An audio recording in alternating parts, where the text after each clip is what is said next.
we realise the work's, in some ways, well ahead of us in the coming weeks. But you have to take a moment just to reflect. It's a hard enough game as it is, and over a 23-week season. To finish where we are is a great effort from a lot of people. If there is some comfort that comes from prior success, I'm just the unfortunate one that doesn't feel it. I just see the opportunity in front of us every year, and when you work so hard to get yourself in a position where you finish top 4, it's exciting, but it's daunting as well. We've placed pretty well as far as the form line goes. I feel encouraged by some of the teams who are above us that we've been able to beat going into this Friday night. There shouldn't be any trepidation around the core principles of what works well with us. We knew that we wanted to play a level of footy that would win finals and win grand finals. So are we at that level yet? We're not out of that race, but we haven't proven that we can win a grand final with the stage we're at right now. It's an elimination final. If we don't win this, there's no point dreaming any further than that. Look, they've been the best team all year, Sydney, without question. They've beaten us twice already this year, so it's going to be a tough match. I expect us to show up and perform and get the job done. We'd like to find ourselves a better position on the grid, but this is where we find ourselves, and we've got a great opportunity in front of us. We have played against a lot of quality sides across the year, and we've been able to step up against those teams, so that gives us confidence that we come in with the right manner and mindset and method that we can get the job done. I'm confident if we can produce our best, we're going to give a good account of ourselves. We're not coming into this final series thinking we're no chance. We believe in ourselves. I think what we've done over the last 12 weeks has been outstanding. I just feel like we've prepared really well. We're going to give ourselves another chance. I know you have to just keep turning up, but also you need a bit of luck. You just need a bit of luck. People don't realise, we've missed opportunities in our past by a kick. It's just so hard to get to the end, and it's a real test of endurance. But the test that I love the most is the willingness to keep coming back and having a go, because you get asked plenty of times whether you should, and we keep saying, yeah, we want to keep trying. Hello and welcome everyone to Footy Classified. What a big week it's been in football, and congratulations to the 8 teams who have qualified for the final series of the Toyota AFL series coming up. Starting this week, the week off, it's whetted the appetite, it's got the suspense built up, and it's given the coaches and their coaching panel that extra 7 days to hone the tactics, get the players ready for what is going to be a fantastic festival of football over the next month, where one coach will become a legend in their club's history. Welcome tonight to some guys who know what it's all about. To Matthew Lloyd, you know what it's all about because your son Jacob won the premiership over the weekend. Lloydie, congratulations to you and Jacob. Damien Barrett, you've covered plenty of these final series over the year, and I don't know, just like me, I suppose, you just can't help but feel the anticipation building up to it. Pumped after watching that opener. Exactly. And Jimmy Bartell, best on ground in a grand final, premiership wins all over the place, mate. How do you feel going into the final series? It's best time of year, Ed. I'm jealous, I'm envious for all those clubs who get to go out there. Even the grass smells a little bit different out there. The sun's coming out, just ready for some great footy. We're going to have a look at the coaches going into this final series. Each one of them has an amazing story, not only over their lifetime in football, but in the lifetime of this year's football. Let's start off with Ken Hinkley, remembering that he was attacked within by Warren Treadray, a board member, who actually got onto the board off the supporters and the members' votes, basically to topple the coach. And here we are. He's finished second in a home final, and he's done it again. Yeah, and for the 4th time in 5 seasons, finished the season in a top 4 position. Now, last year they ended up in straight sets exits. In 2021 and 2020, they also made top 4, and here he is again in second. His whole mantra is just turn up and present it. And you mentioned the problems he had with a certain board member. Well, it was also his own supporters as recently, and let's start here tonight. Round 15, when he lost to the Brisbane Lions at his home venue, booed after the game. He spoke post-match, and then the emotion that kicked in the following week just goes to show what it means to him to just get back there. It's just part of what goes with this job. It's always been the same. It's, the disappointment comes out in many different ways. No one's more disappointed than us inside the football club. No one. But I get the reaction. How are you feeling? Pretty hard. Been a tough week. Great boys. Great boys. I really like the fact that we were under the pump and we just stuck at it. It wasn't easy, but we got there in the end.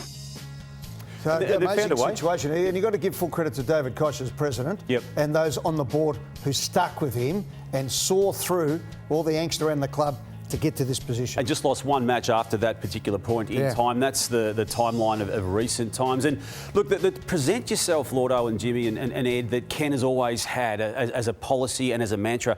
The only premiership this team won was 2004 on the back end and the tail end of the Brisbane Lions domination, when they, in those same seasons of that domination by the Lions, were finishing high on the ladder but not even making grand finals. Their chance came almost after the event in 2004. It might be that case this year. Well, I'd love to play for Ken. I know you know him really well. I'd love to play for him. But one knock on Ken Hinkley and Port Adelaide is that it's like a roller coaster with them, the emotions that Ken's shown and often the team show. And I wonder whether that's hurt them in the past. I know even Kane Cornes has spoken about the emotion that he has, and are they ever on an even keel enough that you need to get through? Yes, passion is one thing, but also you don't want to be too up when you win, too down when you lose, Jimmy. And I think, has that hurt Port Adelaide over the journey? I wonder if it has. Yeah, interesting question, Lloydie. And I'm with you. I was lucky enough to play under Ken when he was an assistant coach at Geelong, and even back in my time at local footy at Bell Park. And he always has the connection with the players. He knows which ones we've seen him go hard at and which ones he backs off and cuddles. But it is probably the tenure piece that Port Adelaide was weighing up during the year, but he keeps getting them up there, and he does need a little bit of luck to go his way. Well, the biggest story of the last month has been not having a connection with Melbourne and Christian Petrarca, so obviously it works. And as you said, there's nothing. The best thing in life is winning a grand final, waking up on grand final the day after grand final of the Premiership Cup. But being in the finals and getting there is fantastic for supporters. And sometimes they underestimate just how hard this competition is. Chris Fagan, another amazing story. Mid-season, Chris Fagan has admitted that he almost felt like pulling the pin. The pressure was on him, and all the drama that came around the Hawthorn racism allegations. For 2 years now, he's had to have this. And yet this is a man who has saved and rebuilt a club. Yeah, it would have been a massive bear on his back, Ed, as you touched on. And once he started to see some clear air, it was coincided with Brisbane really hitting their straps. And you touched on Port Adelaide before, Damo, about keep presenting. Well, look at the Lions. They've presented unbelievably well each year. Second 3 times, fourth, out in a couple of straight sets, within a kick of winning a premiership against the Pies there. But you want to cash in while you've got this really good list at the peak of its powers, but they do have the advantage. They've got some young guys that are coming through. They'll have another Ashcroft come through. They've got the one currently, Fletcher, Kai Lohman as well, to throw in a couple of young names. So, and it's still an attractive place for players to go and top up. So there's this real mix of should they have got one or should they have done better out of that sustained period? But then they can keep it going, really. And, Lordy, without the success the finals appearances have gendered for the Lions under Fagan, losing in rounds 22 and 23, which took them out of the top 4 possibilities, is that going to weigh on this club as they enter this series now from an elimination final perspective? Yeah, I think it will, Damo. And as I said, I think they started poorly, whether it's a premiership or grand final hangover, what happens when you lose, and what Chris Fagan went through. Then they finished poorly.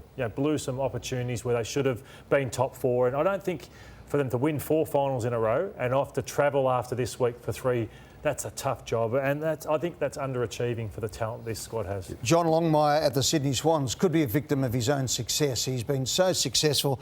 His win-loss ratio is 194 wins and 108 losses as a coach. Unbelievable. But 12 wins, 13 losses in finals, 1 premiership, 3 losing grand finals. At GWS, they finish on top and they end up getting the mob down the street. You can be a bit unlucky in these situations, but it's going to be a huge game and a huge opportunity for John Longmire to frank himself as a sensational. Yeah, and he's got the same result-driven scoreline from a home and away season. 12 times out of the 14 seasons that he's coached, they've ended up in the finals. And the turmoil, or I suppose the burden and the baggage that he has got personally, and he won't be referring to this at all at any stage of the next month, but he's lost the past 3 grand finals he's made. He won a grand final in his second season in 2012, then lost 14, 16 and 22. And that is a baggage, it is a burden, but they enter the series, Jimmy, from top spot, and that itself creates another burden. Yeah, you wonder how much the back half of the year, they were so far on top of the ladder that they just started to spin their wheels a little bit. You know the finals are on the horizon with some training loads, but I'm with you, Ed. He'd be thinking, another premiership, does that elevate him up to how we talk about Chris Scott, Lloydie, as being one of the great modern coaches? He already is a very, very good coach, but 2 premierships, it just lifts you up that extra and level. Sustained excellence and everything else that goes with it. It really puts him into that top level. Lloydie, let's have a look at Luke Beveridge. I mean, on this very show during the start of the year, we talked about the players believed they had the right list. Their tactics were a bit all over the place at the start of the year. It's cost them a top 4 position, but he's there and he's in the same position he was when he won the flag in 2018. Yeah, many will say he's the greatest coach they ever had, but again, he's got the one premiership and I've been frustrated with him that why does it take till midway through the year for him to sort his side out and get the best out of him, and then it costs them a top 4 spot at the end of it. So they've never been top 4, have they? And Damo, he was another coach who was under pressure, took a phone call from Cody Waitman to actually lift him up a little bit as well, realised that not everyone hated him and not everyone was sick of him and they weren't ratting behind his back. And it sometimes just needs that phone call, and I know that's what he got the support of Luke Darcy, the board member of the Western Bulldogs, and the man who found him effectively out of nowhere in 2014. And Luke has been reflective the past week as he prepares for this final series again. He's won the grand final, as you know, in 2016, lost one in 2021, and that journey this year was torrid. I'm really grateful and proud of everyone here that they've pulled together, and during a trying time when maybe personally the external noise is quite significant. The support from me has been enormous. So we go into Friday night thinking more about the opportunity, not so much on being satisfied that we weathered a storm. It's an amazing situation, isn't it, for the Western Bulldogs? And the last one we're going to look at is Michael Voss, who has had wins over, West Coast and North Melbourne in the last couple of months of football, coached them out of the finals in the last game of the season, but arguably has coached better than he ever has in the last 2 months with what he's had. He's had to lift his team. We'll talk about Sam Doherty in the next break. But this is an amazing situation for the Carlton Football Club to go into this final with nothing to lose. Yeah, they're the side for me that's fallen. They did fall in, literally fall in. So I think everyone else goes in with pretty good form. But as you said, Ed, they've won 2 of their last 7 games. I don't think they were travelling that against well. Against bottom of ladder teams. Yeah, and I don't think they were travelling that well with their full complement, when they all start to go down. So they're the most vulnerable side for me going in. He has twice won finals in different seasons, once for Brisbane and won 2 finals last year for Carlton, Jimmy, so he can do it. And he's got an X factor, which we'll touch on through the Doherty lens in a moment. Yeah, it's how many risks they're willing to take going into that final, because if they take them all in, and they lose, they'll go, why'd you take them all in? If you don't play enough of them, they go, why didn't you roll the dice and play them all? So, difficult match committee for the Blues. What do? You play as many fit ones as possible. Yeah, what about ones who... Well, we'll talk about that in a second. We're going to get to Sam Doherty. A fascinating situation. As I said at the introduction there, congratulations to all of these men who put so much time and effort to their families, to their coaching staff and everyone associated with the 8 teams in the finals. It's an amazing effort in this long AFL season, the longest in history, to get to the line, to give yourself a chance. We wish them all the best of luck. And as I always say, may the umpires nor injury play any part in the outcomes. We wish them all the best. We'll take a break. We'll come back and have a look at Sam Doherty, the biggest Hail Mary in years going into a final. Got some good news. So it's been a long journey for the big fella, but sort of let you know that Doc's playing this week in the.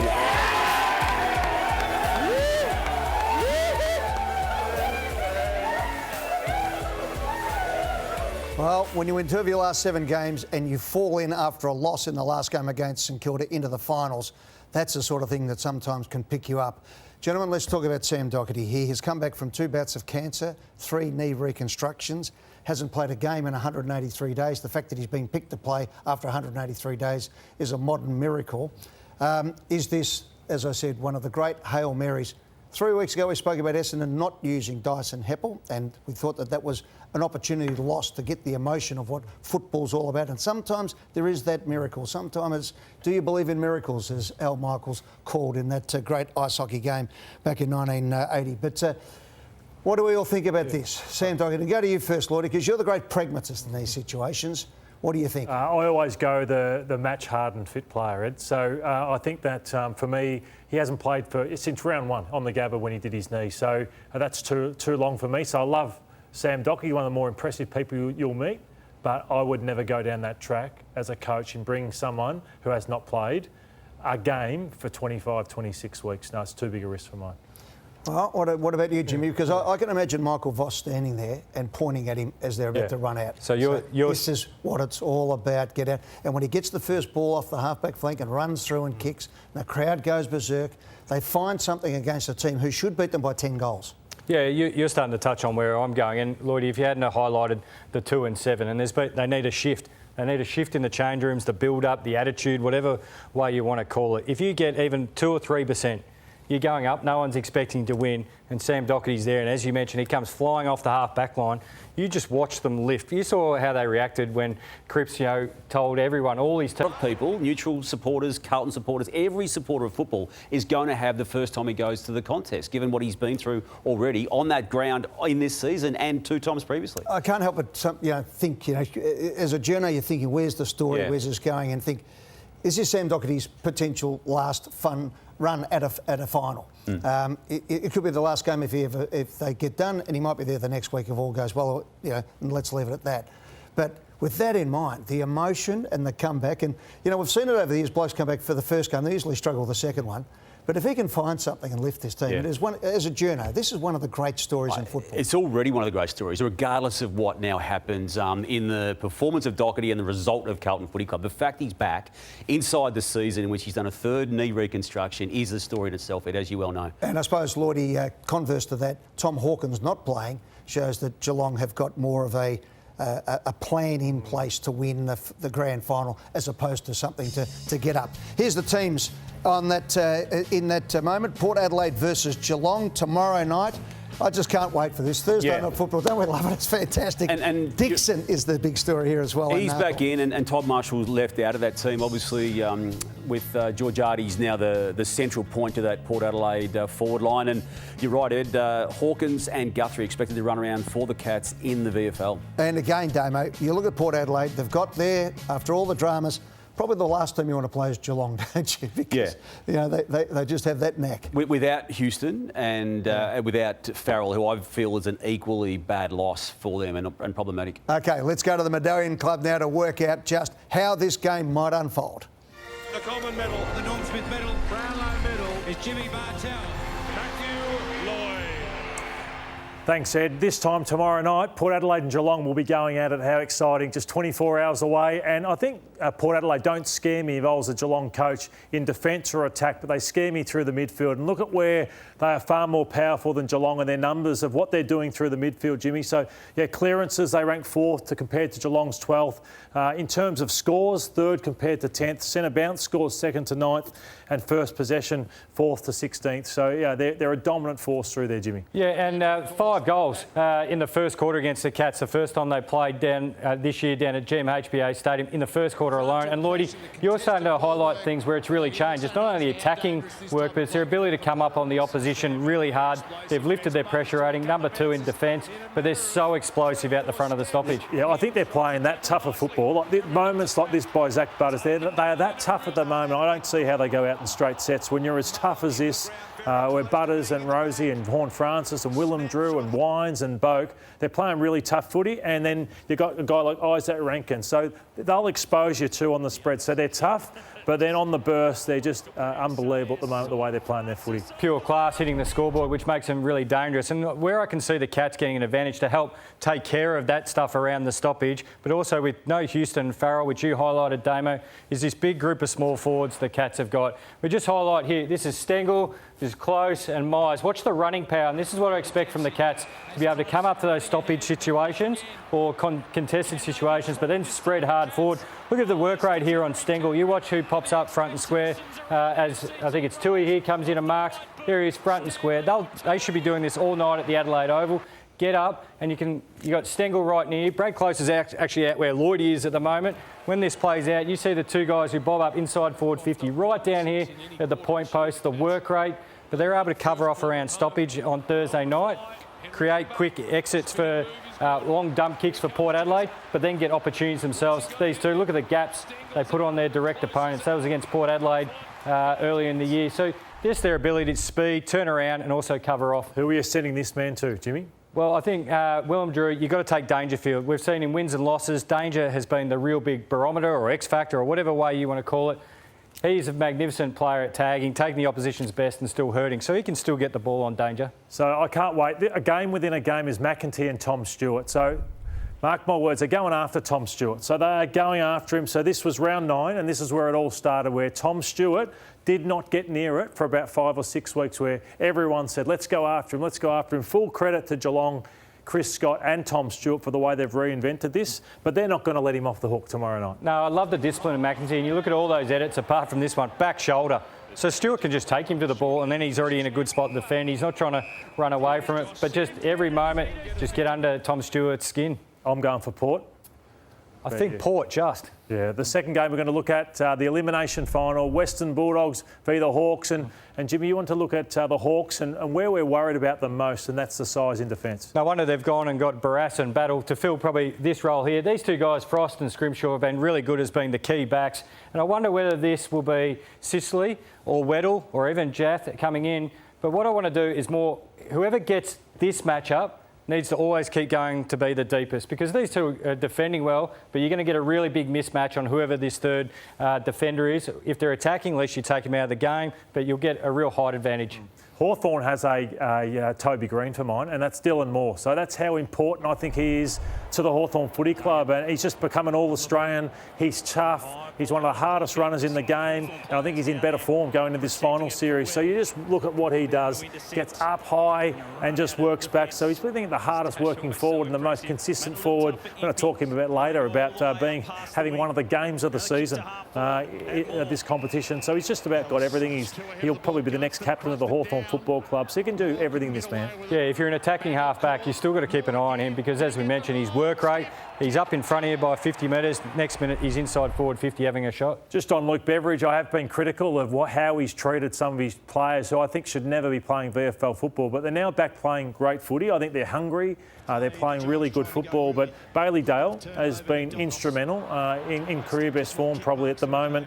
Even McRae's come in, got his spot back, looks hungry, and Caleb Daniel, just the way they use the ball, I think is one of the highlights. So it's off the back of Richards and Bontempelli and Liberatore. These guys are in good form. Yeah, especially high-pressure games like a final. You just want some composure with the footy and plenty of experience. Look at this, just pick apart. Look at all the Giants numbers here and just finds the one inside forward 50. But for me, Lloydie, everyone talks about the Dogs half-backs and their ability to, as we've seen with Bailey Dale, to, pierce their way through. That's Caleb Daniel finishing off a goal as well. And then McRae snapping one around the corner. But, I think the Hawks half-backs are just as dangerous. But I'm going to go with the Dogs just because that height on the forward line. Yeah, I like the Dogs as well in this game, Ed. Good on you, boys. That was absolutely fantastic. We were going to separate our Medallion Club tonight. We're going to come back straight after this. That was fascinating. Didn't you enjoy that? Love it. Fantastic. Let's come back with the Medallion Club on the last 2 games of week 1 of the final series right after this.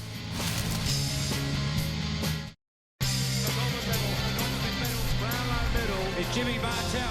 Matthew Lloyd. Sydney and the GWS Giants have one of the great rivalries in football. It's because they keep fronting up and making finals footy. And one area we've established with the Giants is they're not defending as well as they'd probably like going into this final series. They're scoring well, but these some damning numbers, which you don't want against the Sydney Swans. So conceding a lot of entries.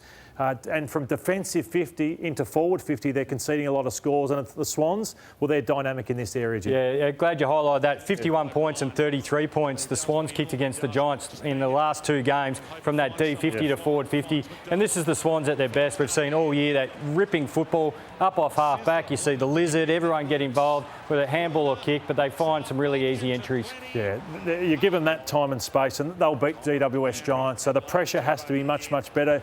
Blakey's just in unbelievable form. Braden Campbell is so good with the way he uses the footy, even Rampy running in waves. And they can do it fast and they can do it slow, so they can have measured build-ups as well as quick ones. So, Lloydie, how are the Giants going to mitigate this? How are they going to take this away from the Swans? Because you can't have the lizard there just strolling up to the half-forward line, knocking them through from 50. Yeah, well, the positive is that you've got some small forwards and a number of them who are in great form. So you've got Jones, who's been one of the revelations of the year. Daniels comes back into the side. And then a midfield, McMullen's going to do the same thing. So they have to have this manic pressure, which we know they can do if they're to beat the Swans. They've got to get in the face of the Swans and cause some panic. Like this is a clip that Adam Kingsley should just be showing. You cause turnovers like this and you're in any game of football. Yep, they call the tsunami on both sides of the footy up there, not just the attacking stuff. It's you've got to swarm at the opposition players, come forward in defence, and good things happen because you actually get good outnumbers. And as you mentioned, the kid with the lid here, nice little banana to finish. They probably want more of the game played here instead of this up and back game style. But Finn Callahan, you love watching the rosy cheek assassin. I do love him because I've watched him from Sandringham for a long time since he was a junior player. And I'm asking, can he be the Sam Walsh of 2023 and be the Gary Ayres medalist? Can he take the finals by storm like he did against the Saints last year in that first final where I thought he was the best man on the ground? He's got everything, this man. Yeah, he's a bit bigger than most people think, but look at this running power, beautiful kick of the footy. He gets the overlap. Like Sam Walsh, he can get a couple of possessions from half back to half forward. Who do you like? The Swans. Oh, I'm going to go to the Giants. The Giants. And the last one we're going to look at is Brisbane v Carlton. And I've been to the odd time zone centre with my kids, and we're calling it whack-a-mole. So you're wondering which one you got to hit, and it's the Brisbane Lions. I'm just wondering which head you got to knock on those games that you play, because good luck trying to stop Rayner, Cameron, Lohman, who's joined them, and Zach Bailey, and they're the four smalls. But every single one of them can mark in the air really well, Jim, but they also can get you at ground level. Yeah, and I reckon with the form of a couple of these players like Lohman and Bailey and obviously Rayner, it allows Charlie Cameron to go up further up the ground if he's not getting the ball deep, because we're used to seeing Charlie Cameron almost play out a full forward. But in the last 4 to 5 weeks, he's playing higher because these guys can really do some damage inside forward 50. And then if you're Fagan, you just go, which matchup suits us best deep and which one's winning higher up the ground? You keep mixing them around. We want to talk about the support cast of the Carlton midfield to support that man, Patrick Cripps. And I reckon these guys lost their way a little bit mid-year in terms of they lost their role. So they were either dropped, sub, but it's Matthew Kennedy who's really important for Carlton forward and midfield. George Hewitt, he lost his spot and he's now back being a lot more confident, and Elijah Holland's come to the club for this. Well, I'm wondering if one of them can be trusted to take Lachie Neale in the middle, which allows Cincotta to go back to Dane Zorko. So Zorko has been amazing since going to half-back. Of course, they had those host of injuries, the lines across the half-back line. Kitty Coleman really early in the year. This man, it was the All-Australian half-back flank because of ball use like this and really kick-started the line. So, Lloydie, some of those role players for Carlton, if they can take care of Lachie Neale, he's going to win a heap of the footy, but not dangerous ones. Would you, Carlton, consider Cincotta going back to Zorko because the damage he can do and all this play that he sets up from the half-back line? It's just lethal, this right leg here, and he's willing to take the game on. On track to win his 6th best and fairest. I think it's a good call, Jimmy, but I'm with the Lions. The Lions should win this. The Lions, I think, will be much closer than most people think. Good on you, boys. That was absolutely sensational. Let's go to Brisbane now, and Josh Dunkley, one of their star players, joins us. Josh, welcome to the show. First of all, mate, can we get a weather report? It's been hot up there. It's been windy down here. But what's the forecast like for Saturday night, mate? Welcome to the show. Thank you. Thanks for having me, Ed. No, it's very hot and sunny up here. It's been about 30 degrees over the last week, but I think Saturday night's looking at about 26 so far, so it should be beautiful conditions. Josh, coming off the grand final last year, that was a toss of the coin. It fell the wrong way for you guys. But then early in the season, as the guys just said, it seemed like there was a knee injury every other week. It was a slow start for you. When did it click together for the Brisbane Lions this year? When did you start to feel, right, OK, we're back up and running again? Oh, probably, if I'm being honest, it was at the bye time halfway through the season. You know, we really reflected on the early part of the season and, you know, things weren't really going our way in front of goal and whatnot, and there were a few other key areas that really let us down. But our game was in quite good shape when we looked at it at the midway point of the season. So building that confidence along the journey has been something that we've always prided ourselves on, and you know, credit to Fags for keeping a positive outlook on the season because we really bounced back and won 9 in a row and dropped a couple of unfortunate games towards the end of the year. But our confidence is well and truly back now and we're raring to go for finals. Josh, you just mentioned Fags. We know you're pretty close with him. I think you get him a new pair of shoes nearly every birthday for Fags. But we highlighted a little bit earlier, he's had a lot on his plate this year, but it seems from the midpoint as we're touching on, the shoulders seem to have come down and he seems a bit more relaxed and happy around the club. Yeah, I didn't get him that new pair of shoes this year, Jim. It was I copped too much flack for it last year, but no, he has. He's relaxed a lot, Fags. He's always been there for us, and as I said, he's been positive throughout the whole up and down of our season. But the way that he's been able to sort of keep us all ahead and in line has been incredible. And he's one of those father figures that everyone talks about and everyone knows about too. So we love Fags and what he brings to our team and our footy club. You know, I've learned a lot from him ever since I've been here, and he's a great person to have around.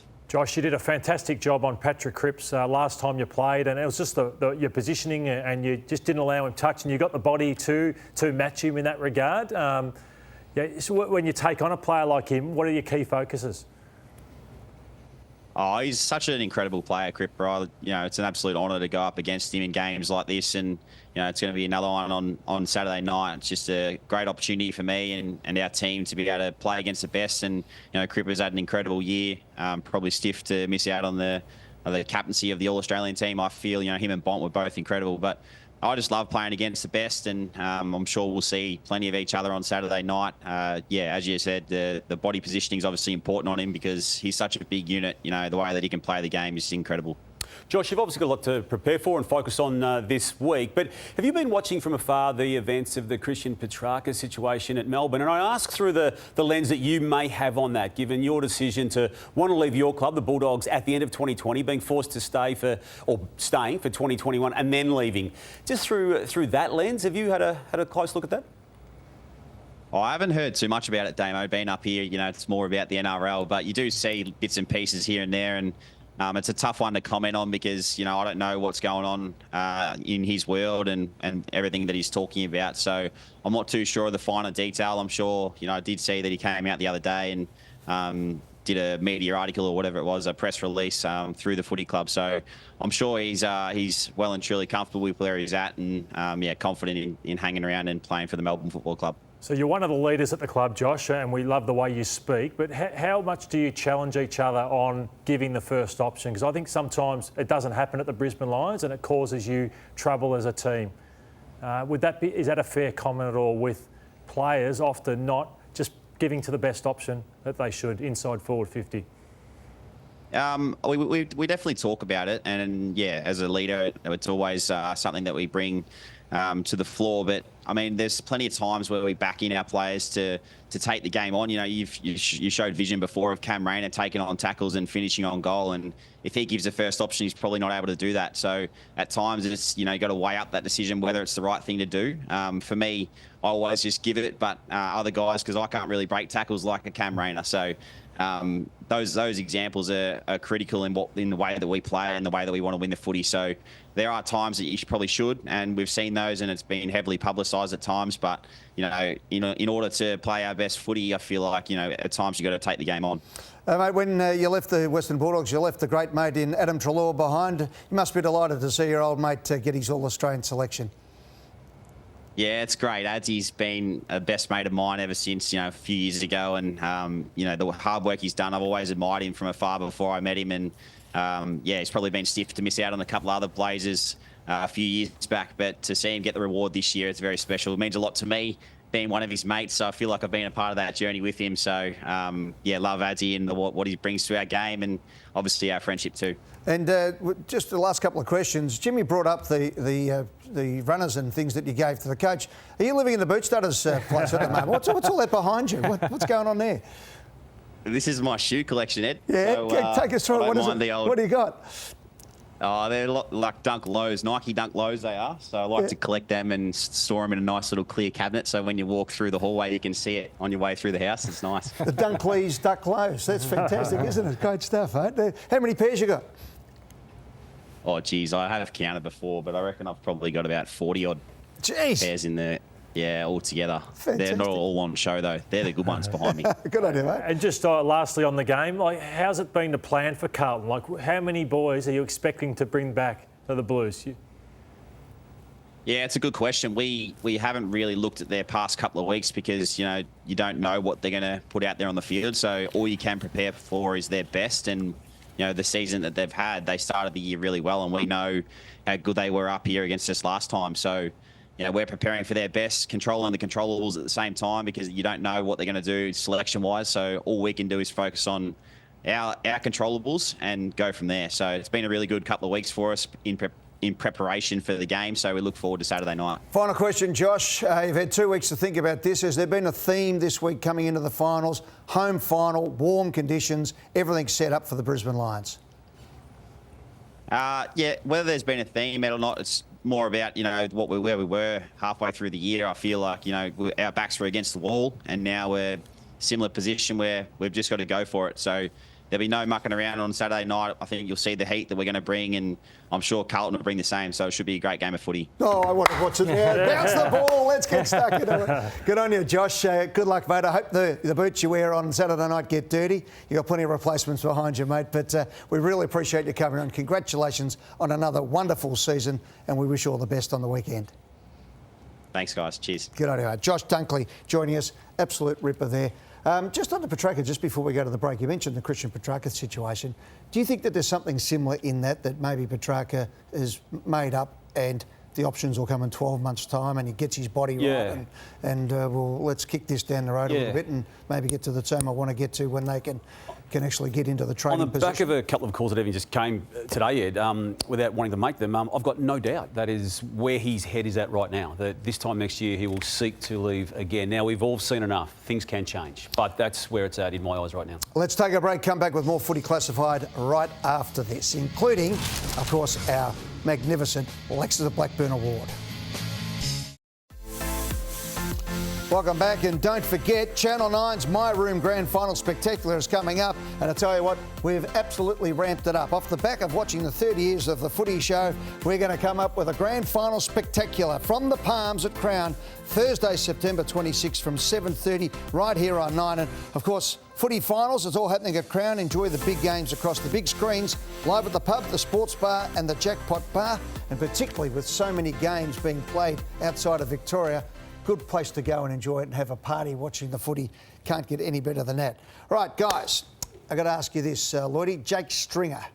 It's an interesting story down at the Bombers, isn't it, at the moment?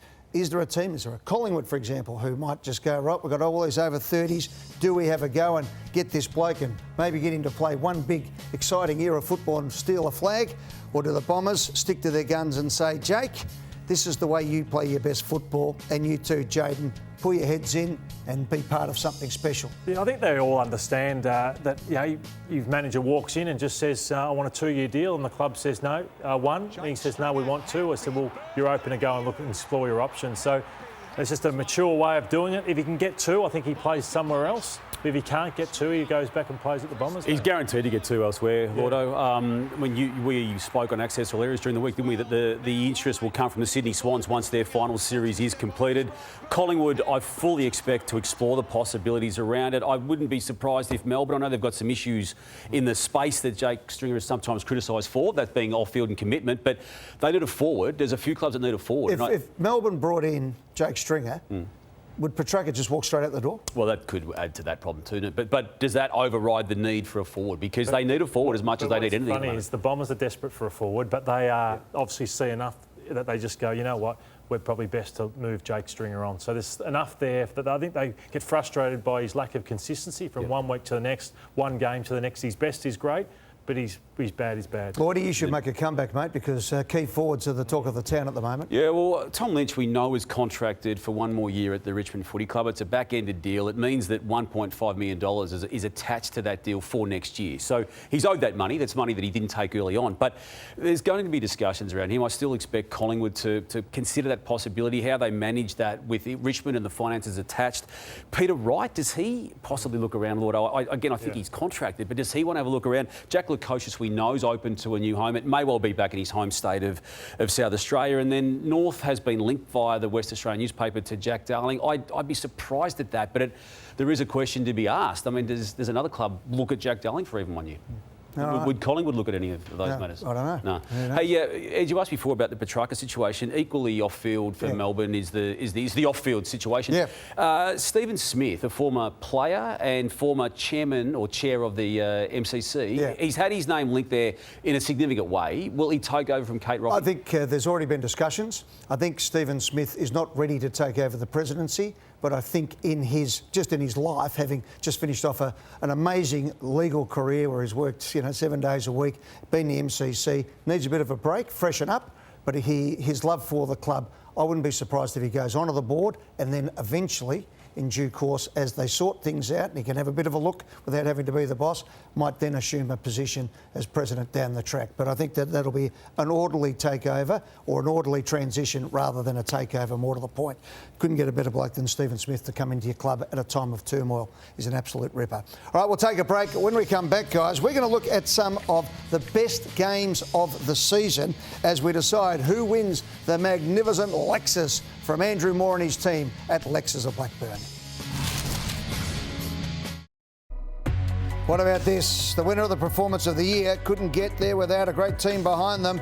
And like the team at Lexus of Blackburn, Andrew Moore, the coach out there, whose dedication to customer service means you'll enjoy every visit to their cafe-style showroom. I know that firsthand. See Andrew Moore and the team at Lexus of Blackburn for all your Lexus needs. All right, let's have a look at our fantastic award, and this is the best individual game of the year. OK, who's leading off? We've narrowed it down, Ed, and this year has to be in my These are the eyes. finalists? Round 11, Chad Warner's performance for the Swans against the Bulldogs at Marvel Stadium in a game that he needed to stand up in. Took Mark of the Year potentially, kicked 4 goals, 25 disposals, and in a season where he's got votes in the coaches voting on, I think, 11 occasions, that was a standout. Yeah, this was mine. Nick Dacos been there on this night, this Friday night. It was just must win for Collingwood, and Nick Dacos just turned this game, as he always does, 32 disposals, 15 contested possessions.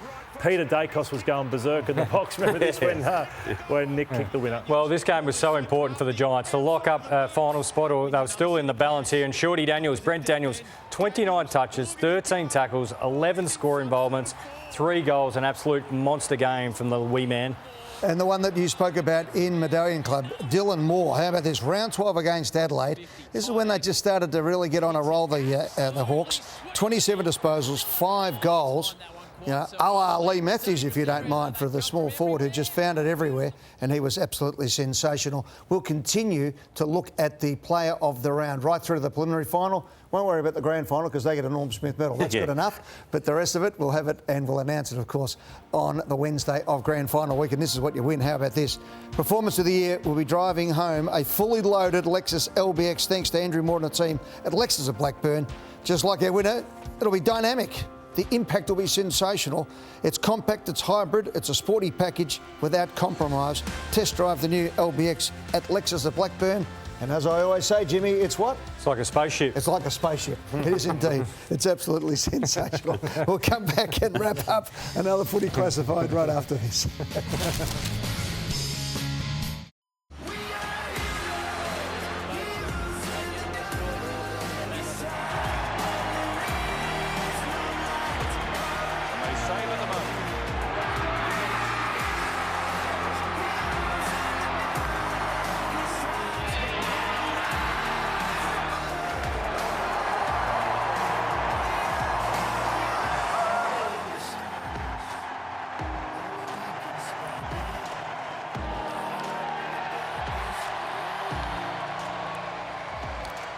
Welcome back. Thanks to Tab and thanks to the Eddie and Jimmy podcast. We're looking at the best back-to-back premiers from the 80s, the 90s, the 1000s and the 10s. I want to go back to the 1920s, of course, for Collingwood's 4 in a row. But, Lloydie, you and I both got nightmares about the Brisbane Lions. Of course, they knocked off the Bombers and knocked me over twice. Which ones do you like there? Oh, I did love the Hawks of that 13, 14, 15. I think that many nice left-footers. They just changed the way the game was played with how good they were. Hodge, Buddy, Cyril, Mitchell, Ruffy, Lewis, I love that team. Yeah. I love the Brisbane Lions team, but if I go back a bit further, Ed, to where this starts, in the 80s, the 81-82 Carlton team, Dominator. I know it was Collingwood again, both times. The Buzz, Kenny Hunter, Sellers, McClure. Richmond, and don't forget they did have to, they got a kick along from Helen D'Amico when she streaked in 82 against Richmond, yeah. Wayne Harms, Ed?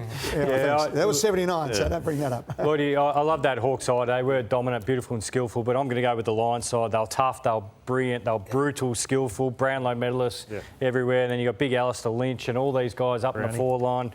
Down back, they were tough as nails as well and skillful. So I'm going the Lions. Well, I love the Hawthorns team in the 80s as well, but I'll go back to 84, 85 for the Bombers because they had, you talk about superstars, you had Simon Madden, Tim Watson, Paul Weston was playing at that stage, you had a young Mark Harvey, young Bomber Thompson, there's superstars everywhere, and it was so big for the Bombers who hadn't won a premiership for years to be able to do so, to go back to back. And with that in mind, Lloydie, it's happy anniversary, baby. Have a look at this. I don't want to bring it up, but yes, I do. You set that up just so you could do this, didn't you? Hey, 20 years ago today, Essendon won a final. Remember that, Lloydie? Which was the last time they won a final there. It was back when goalposts were small. And Lloydie, how many did you kick this day? I kicked 4, Ed. Four what? Yeah, 4 goals, 5. 4 goals, 5. Had you kicked those? When you finished with 96 goals that year? Yeah. No, it hurts, to be honest, Ed. It's, I think the club is sick of being laughed at. So, yeah, but the longer it goes on, the more that's you wouldn't in your wildest dreams have thought at that stage, as you and Hurdy and all that great team walked off the field, that here we'd be 20 years later and the Bombers would basically be the butt of a joke. No, absolutely. Like, just, as I said, walked into the club, expectations are prelim, and that just kept happening time and time again, and now it's been two decades. He's tensing up here. I can see it. His eyes are narrowing and he's... no, it's not funny, is it, to you? It's not. No, just the jokes are tiresome. And I've been as hard as a club on any, but you don't like being laughed at as a club. On a more positive note, it was the anniversary this week of you winning the flag in 2000. Yeah, exactly. On Monday it was, so everyone was sending themselves having a drink somewhere. Because the Olympics in Sydney that year was played on for that year, so yes, Johnny Barnes started, I think, having a drink somewhere. Who would have thought? Knocked me over with the feather. It was a blustery, windy day, and he's in a jacuzzi somewhere.